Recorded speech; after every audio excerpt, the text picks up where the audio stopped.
This is the Angels Postcast, your instant game reaction for the Los Angeles Angels. Part of the Locked On Podcast Network. Your team every day. Hello, Halo Nation. Hello, Halo hopefuls, and welcome back to the latest edition and a feel-good edition of the Locked On Angels Postcast. Coming at you live, as always, after every single Angels game, right here live on the Locked On Angels YouTube channel, and after the fact, both on the channel and wherever the heck you get the Locked On Angels audio podcast feed. If you don't know who I am, what's going on, everybody? My name is Gavin Carlson, former credential journalist in the LA area, spent not one, not two, not three, but 4 years with the Daily Bruin, and now in year 2 with the Locked On Podcast Network, where it's your team every day. Our team is the Angels, and please, please, please, please, please do not wake me up from the dream that was tonight's ball game, because I cannot think of a much better performance, of a more ideal scenario than what we got tonight from our Angels. I mean, every single thing you could have asked for. Of course, you could have won 20-0. Getting the ridiculousness aside, this is about as ideal of a game as you could have had. What did I say a couple games ago, right? You look at the Angels lineup: Neto, Schauel, Trout, Ward, O'Hoppe, Adele, right? That first 6. And you think everyone's been pretty respectable as of late, other than one guy, Logan O'Hoppe. He's been terrible, unfortunately, right? And we all love Logan O'Hoppe. Neto's been great. He's kind of struggled the last week or so, but it's still been a good year for him. We know how good Schauel's been as of late. Trout has quietly been phenomenal since he's come back from IL. Taylor Ward, we know he's polarizing. We know he's up and down. We know some people think he should be traded in a week or two, which that's a whole different conversation. Joe Adele, we know how hot he was coming into tonight's game, 3 straight with the home run. But the one guy that we needed to see show up that had not done it in a while, and I mean a while, 2 hits in his last 30 at-bats, it was 30-plus at-bats, Logan O'Hoppe. And boy, oh boy, did he come through with 2 home runs. But that wasn't it. That wasn't the only thing that we wanted to see tonight, above all else, that we saw. So I'm getting ahead of myself. I haven't even said hello to everybody in here. A lot of the familiar faces: Vinny, Skyler, Tom, Larry, Angels win.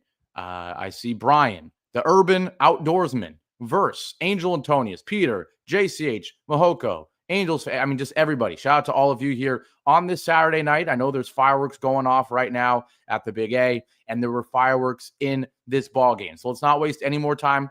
Let's get to it. We're going to start with the player of the game. This is the Locked On Player of the Game. And a few guys that have an argument to win this ball or win this award in this ball game. We'll get to how amazing Jose Soriano was. We'll talk about the game that we saw from Neto with 2 doubles, Schauel with 2 hits, right? Rengifo goes deep. But we have to talk about Logan O'Hoppe, as I was getting into, because not only was he the best player of the night, but he is the player that we needed to have a night. To have a get-right game in a kind of mini, not must win, but a very important game, right? You're trying to act like you're keeping pace with the Astros. At the very least, you want to have competitive series against them, maybe win a series against the Astros, something you haven't done in forever, to set up a nice homestand here to end the month of June, right? And to have a get-right game against this team, I mean, it's chef's kiss. You couldn't have asked for a better scenario, right? And so outside of the first inning, the Angels score 7 combined in the first, or in the second, third, and fourth innings. Of course, it started with Rengifo. We'll get to him in a bit. But Logan O'Hoppe comes through in a dream of a bottom of the third inning with a 2-run shot. In case you missed the game, the inning was started with a 1-out hit by pitch on Schauel. Then Trout singled. He's been hot, like I said. Taylor Ward with a nice 2 RBI double. That made it 4-0. At that point, you're going, okay, this is a good start, right? This is the start to the ball game that we love to see after a tough, tight, frustrating loss yesterday. with Soriano on the mound, 4-0, you're feeling good. But then Logan O'Hoppe steps up to the plate, and he takes a 1-1 cutter right down the middle. He pummels it 396 feet, 104.1 exit velo. And you go from, oh, this is a good start to the ball game, and we have an above average chance to win, to, oh my goodness, we're up 6-0 against the Astros. We absolutely should and must win this game now. And Logan O'Hoppe can maybe get on the right track because of this swing.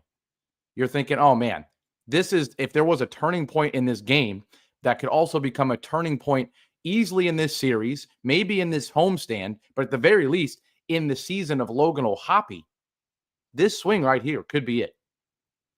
It put this game basically out of reach early. It made it 6-0, and it got O'Hoppe feeling it, right? You go up 6-0 there, you're feeling great, and then you can make the argument that the dagger, or at least the ultimate feel-good moment of this game, was O'Hoppe's second homer. This was the dagger, and if you had any doubt that the game was over, it was 7-1 coming into the bottom of the seventh, right? Brandon Walter actually makes it through 6 innings despite a rough start. Caleb Ort comes in, immediately walks Taylor Ward, and then Logan O'Hoppe again. Another 1-1 pitch. This time it's a sweeper on the outside corner, and he's still able. He has so much strength. He's still able to pull it to left center field, another 394 feet, another 100.5 exit velo. That made it 9-1. That confirmed you're winning the ball game. It confirmed that you are playing a rubber match against the Astros tomorrow midday.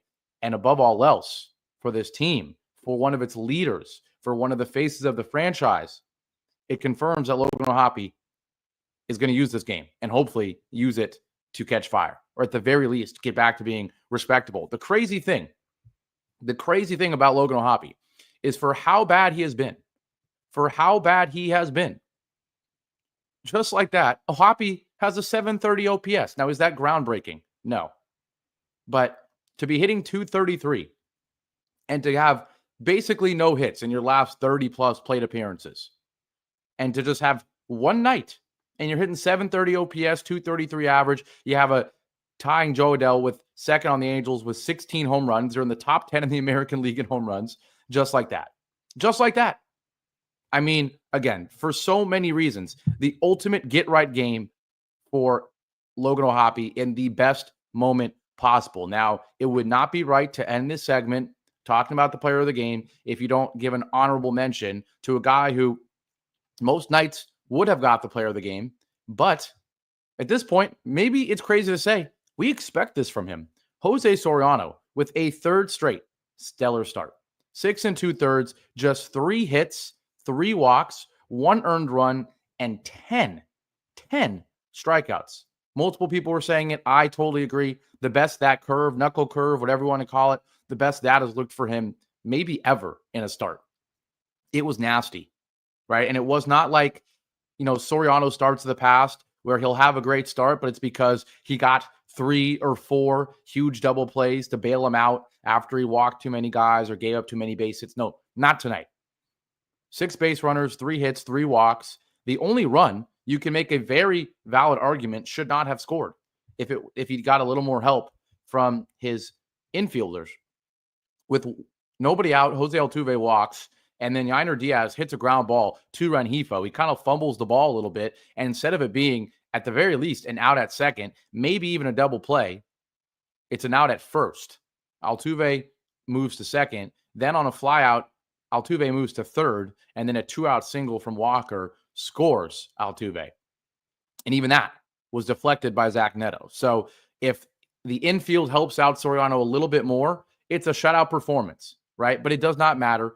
Soriano now back at 500, 5-5 on the year. The ERA drops to 3.39. And if you look at his last 3 starts, it starts, of course, against the A's, but you got to start somewhere. 7 innings, gave up 1 earned run on just 2 hits, 2 walks, 12 strikeouts. Then against the Yankees, of course, earlier this week, 7 innings, 6 hits, 1 walk, 0 earned runs. And then tonight, 3 hits, 3 walks, 1 earned run, 10 Ks. That's right. The guy has given up 2 earned runs in his last 20 2/3 innings. Think about that. 2 earned runs. He's given up 11 hits in almost 21 innings. And in 21 innings, the guy has a staggering 28 strikeouts. Oh my goodness. He is, like I say here, he's knocking on the door to elite status with these starts. And it's not just against the A's. It's not maybe a lucky start against a struggling Yankees team. No. The guy absolutely shut down the A's, who are quietly a better hitting team than you would think. They've got the Brent Rookers. They've got arguably the rookie of the year in Jacob Wilson, right? You've got Lawrence Butler. They've got guys. Then I don't care if the Yankees are struggling. You go to Yankee Stadium and shut down the Yankees. And then against a team you struggle against one of the hottest teams in baseball, the hottest team in baseball in the last month, in the Astros, and you shut them down. Tip the cap.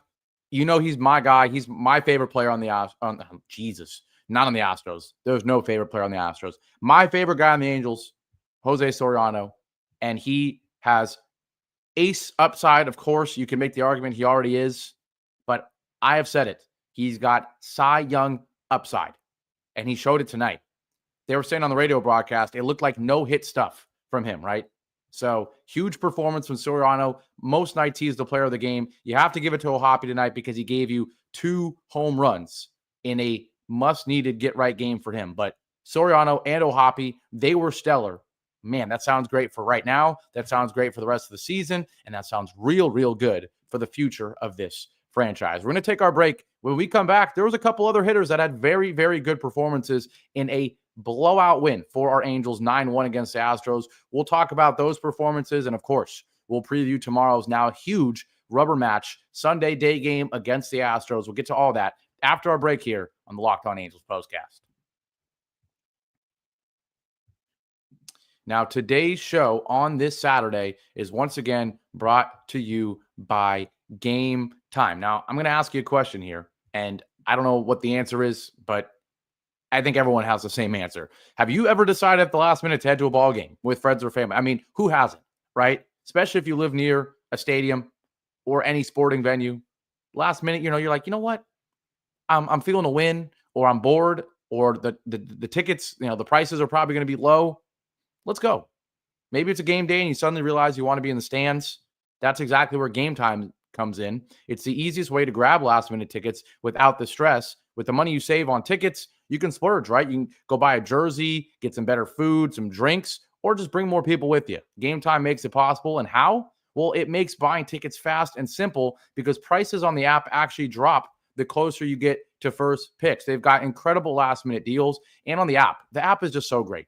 Clear seat views when you're picking your seat, right? A lowest price guarantee that takes the worry out of buying. And my favorite feature is the Gametime Picks feature, right? It filters out the fluff, only shows you the best deals. You don't got to sort through ridiculous prices. They've got zone deals. For example, right now, 10% off exclusive zone deals for the FIFA Club World Cup matchups. And of course, it's the official ticketing partner of Locked On MLB. So take the guesswork out of buying tickets with Gametime. Download the Gametime app, create an account, and use code Locked On MLB for $20 off your first purchase. Terms apply. Again, create an account and redeem code LOCKEDON MLB for $20 off. Download the Gametime app today. Last minute tickets, lowest price, guaranteed. I'm going to take a quick spray break. Give me 2 seconds.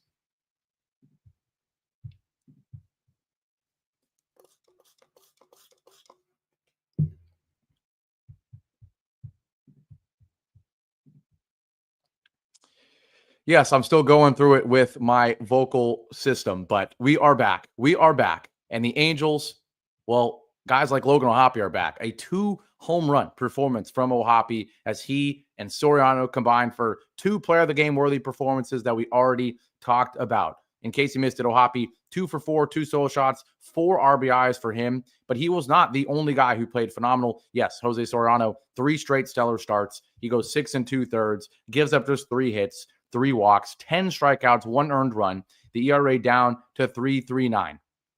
And 5-5 is the record. Certainly should be better, but he is settling in absolutely. Let's not forget about everyone else who played great in this one. I already kind of mentioned it, but Zach Neto. This guy had been struggling a bit as of late, right? He had been struggling.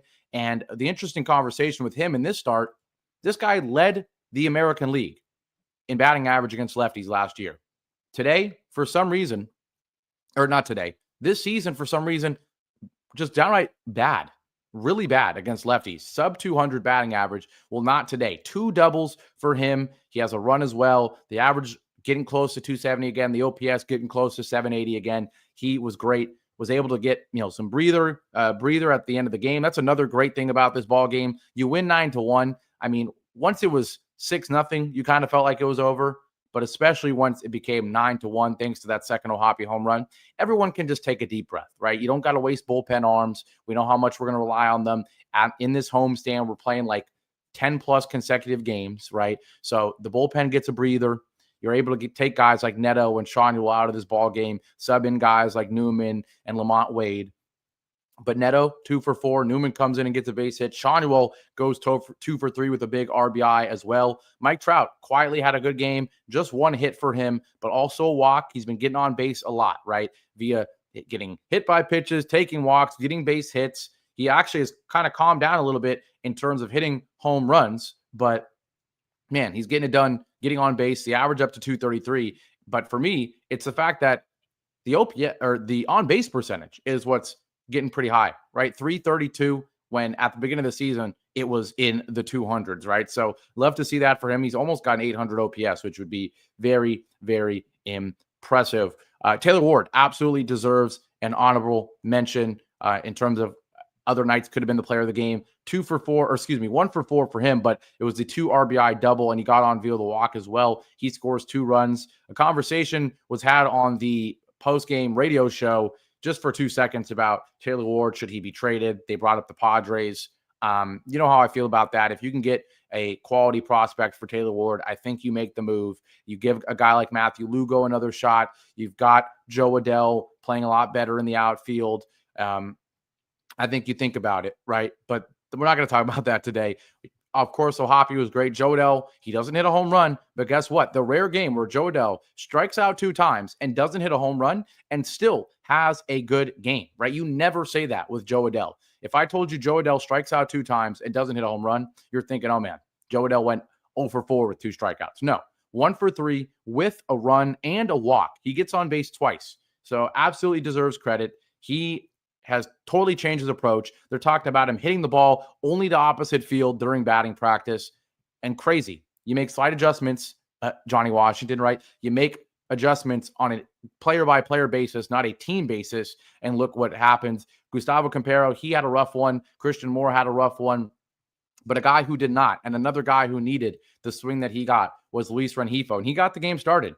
He deserves a lot of credit for this win. Rengifo in the bottom of the second inning takes a hanging curveball, hitting from the right side, and he crushes it to left field. Just his 4th homer of the year off of Walter on a 1-1 pitch, right, with 1 on, 1 out. And just like that, it's 2-0. Rengifo finishes the game still with 2 strikeouts, but that 2 RBI swing, nice for him. Hopefully that can get him started as well. But yes, just the ultimate get-right game. Just about everyone you wanted to see have good games did. You think about the big 4 in terms of the future of our franchise. Neto, Schauel, and O'Hoppe.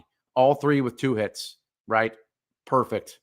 And then the 4th guy being Jose Soriano, a stellar start. Perfect. Then you have to mention Joe Adell, another good performance. Rengifo, good performance. Trout, a good performance. Couldn't have asked for much else. The bullpen didn't have to do much, but it was nice to see Sam Bachman make his first appearance at the Big A since 2023, and he gives you 2 innings of no-hit ball, just 1 walk, strikes out 2. Of course, the Astros weren't really trying at that point, but still, he's quietly got a 2.25 ERA in a few outings. Love to see that. Hector Neris was able to get 1 out via the strikeout as well. But perfect. You didn't have to use any of your big bullpen arms. You got a great start, and that sets up tomorrow, and that's where we're going to wrap this show talking about. Tomorrow, Kyle Hendricks on the mound. Huge opportunity for him and for this team to pick up a big series win against the Astros. That would make it, you'd be 5.5 games back of them. But more importantly, how often do the Angels win series against the Astros? It never happens. We're like 50 and 101 or something in our last 150 plus games against this team. So you have the opportunity to win the series. 2 of the worst starting pitchers for both sides. Gusto 4-3 with a 4.31 ERA. Hendricks 5-6 with a 4.79 ERA. The difference, our bullpen is fresh and our lineup is ascending. Theirs coming off a really bad performance. So you're going to ask my prediction. Gosh darn it, call me a homer. Give me the Angels to win tomorrow, to move to one game under 500. And then you know what I'm going to say? In our 3-game series against the Red Sox, after that, give me 2 out of 3 there to get to exactly 500 before taking Thursday, the 26th off and opening up against a series against the Nationals where, oh man, let's please finally get above 500 in that 3-game series. We'll get to that when we get to that. We'll get to people like Eric asking, are we sellers or buyers at the deadline? For now, we're still sellers. I don't, or we're just neutrals. There's no way we're buyers. Come on. I would prefer to be a seller with a guy like a Taylor Ward, maybe, an older bullpen arm or something, maybe a turn Hunter Strickland into something, right? But for now, let's focus on tomorrow, an absolutely huge game. Larry's calling a win. Elon's calling a win, although, like he said, we do struggle in day games. We also struggle in games at home. But let's turn it around tomorrow. I will be here. Don't forget, it is not a night game. I just said it's a day game. But do not forget, first pitch will be at 1:07, I believe. Yes, 1:07 first pitch. So we'll see you around 4 p.m., 3:45, whenever this game ends, for hopefully another victory edition of the Locked On Angels Postcast. I'm going to go take care of this thing. I'll be honest. I've been absolutely going through it. This show's really the only talking I've been doing for the past few days. I was at Kaiser today. They're prescribing stuff to me. That wasn't helping. I don't know what's going on. I got tests. I don't got COVID. I don't got strep. I don't know what I have, though. Hopefully it goes away soon. But in the meantime, I'm going to go take it easy. Have a great rest of your Saturday night. Celebrate this win, and I'll see you back here tomorrow. Love you guys so much. And boy, I love that game that we just saw tonight. Take care. Go Angels. I'll see you tomorrow.